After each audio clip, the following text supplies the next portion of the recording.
Kelly Ong, and I'm taking the dual credit program at Centennial.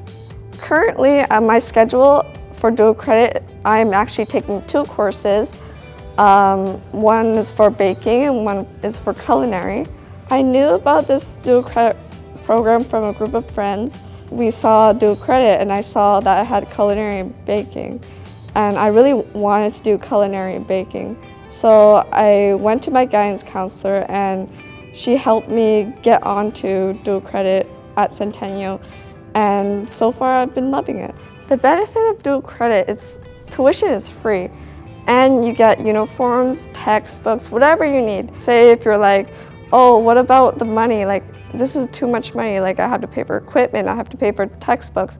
Well, if you take dual credit, it's already paid for you. You get it free. And so that's like one less thing to worry about. For next year, my plan is to go to Centennial College for baking and pastry management. And the dual credit course that I'm taking is actually in one of my programs. So, which means I'll be ahead of the game, and also I get free tuition, free uniform, and free equipment, which means that I will have all these things already and I don't have to pay extra costs.